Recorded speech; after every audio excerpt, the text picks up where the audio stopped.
আসসালামু আলাইকুম। লাস্ট ভিডিওতে আমরা দেখেছিলাম বিটা অক্সিডেশনে যাওয়ার আগে একটা ফ্যাটি অ্যাসিডকে কী প্রিপারেটরি স্টেপসের মধ্যে দিয়ে যেতে হয়।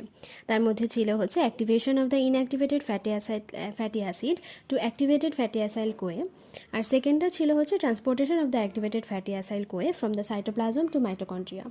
তো আজকে আমরা ফ্যাটি অ্যাসিড মেটাবলিজমের যে main catabolic pathway beta oxidation সেটার মেইন স্টেপসগুলো নিয়ে কথা বলবো। তো এখানে মূলত 4টা রিয়াকশান হতে দেখা যায়।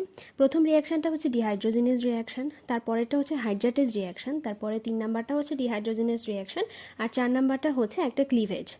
তো প্রথম যে রিয়াকশান সেখানে হচ্ছে অ্যাসাইল কোয়েটা ডেল প্রাইম ট্রান্সইনয়েল কোয়েতে ট্রান্সফার হয়, আর সেখানে এনজাইম হিসেবে কাজ করে অ্যাসাইল কোয়ে ডিহাইড্রোজেনেজ। আর আমাদের এটা মনে রাখতে হবে যে যখনই কোনো একটা ডিহাইড্রোজেনেজ এনজাইম কাজ করবে তখনই সেখানে একটা শক্তি উৎপন্ন হবে। তো ফার্স্ট স্টেপে হয় কি, একটা এফইডি থেকে একটা এফএডিএইচ2 তৈরি হয়, যে এফএডিএইচ2 থেকে পরবর্তীতে আমরা 2টা এটিপি পেয়ে থাকি। তো ফার্স্ট স্টেপে অ্যাসাইল কোয়ে থেকে ট্রান্সইনয়েল কোয়েতে কনভার্ট হলো। 2 নম্বর স্টেপে যেটা হচ্ছে হাইড্রাটেজ, তার মানে এখানে একটা পানির অণু যুক্ত হবে। হাইড্রাটেজে হচ্ছে ট্রান্সইনয়েল কোয়ের সাথে একটা পানি যুক্ত হয়ে হাইড্রোক্সি 3 হাইড্রোক্সি অ্যাসাইল কোয়েতে কনভার্ট হয়। তাহলে ট্রান্সইনয়েল কোয়ের সাথে একটা পানির অণু যুক্ত হয়ে 3 হাইড্রোক্সি অ্যাসাইল কোয়েতে ট্রান্সফার হয়, আর এখানে এনজাইম হিসেবে কাজ করে ডেল স্কয়ার ইনোইল কোয়ে হাইড্রাটেজ। এখানে যেহেতু পানি যুক্ত হয় সেই জন্য এটাকে একটা হাইড্রাটেজ রিয়াকশন বলা হয়েছে, এখানে কোনো শক্তি তৈরি হয় না। তারপরে 3 নম্বর যে রিয়াকশান সেটাও হচ্ছে একটা ডিহাইড্রোজেনেজ রিয়াকশান। এখানে 3 হাইড্রোক্সি অ্যাসাইল কোয়েটা 3 কিটো অ্যাসাইল কোয়েতে কনভার্ট হয়, সেখানে এনজাইম হিসেবে কাজ করে 3 হাইড্রোক্সি অ্যাসাইল কোয়ে ডিহাইড্রোজেনেজ। আর আগেই যেরকম বললাম, যেখানেই আমাদের কোনো একটা ডিহাইড্রোজেনেজ রিয়াকশান হবে বা কোনো ডিহাইড্রোজেনেজ এনজাইম কাজ করবে সেখানে সবসময় শক্তি তৈরি হবে।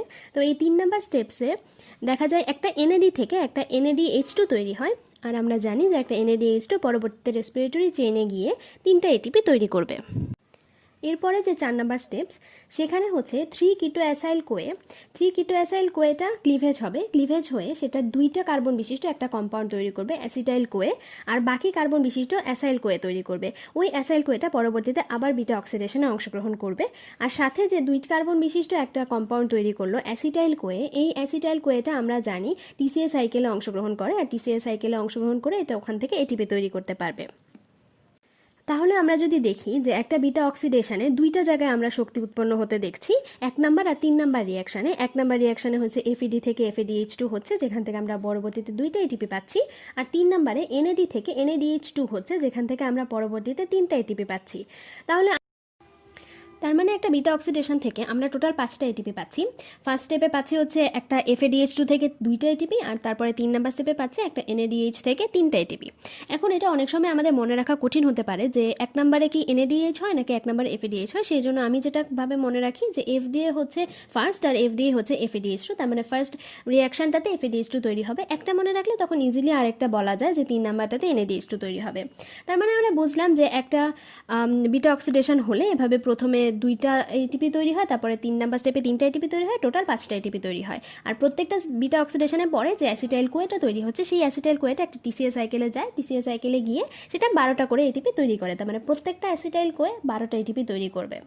তো এখন যদি আমরা একটা উদাহরণ দিয়ে বলি, কারণ আমাদের অনেক সময় ভাইবা রিটেনে এটা ধরে থাকে যে এত কার্বন বিশিষ্ট কোনো একটা ফ্যাটি অ্যাসিডকে আমরা যদি অক্সিডেশন করি তাহলে আমরা কয়টা এটিপি পাবো।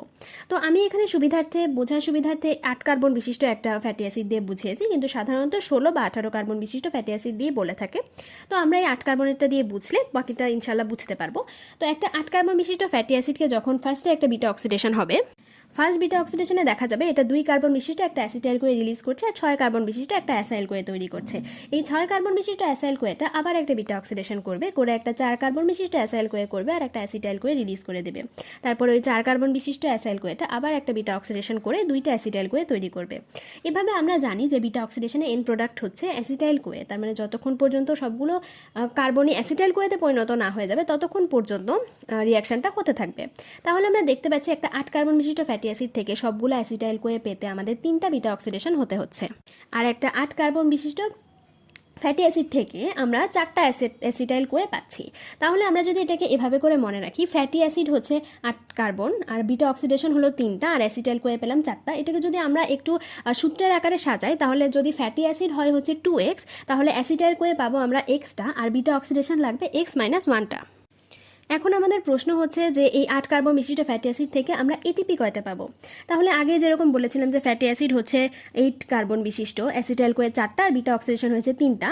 তো আমরা আগেই বললাম যে একটা টিসিএ সাইকেলে 12টা এটিপি তৈরি হয়, আর একটা অ্যাসিটাইল কোয়ে যখন একটা টিসিএ সাইকেলে যাবে তখন সে 12টা এটিপি তৈরি করবে। আর এখানে 4টা অ্যাসিটাইল কোয়ে তৈরি হয়েছে, তাহলে 12 × 4 48টা এটিপি হবে অ্যাসিটাইল কোয়ে থেকে।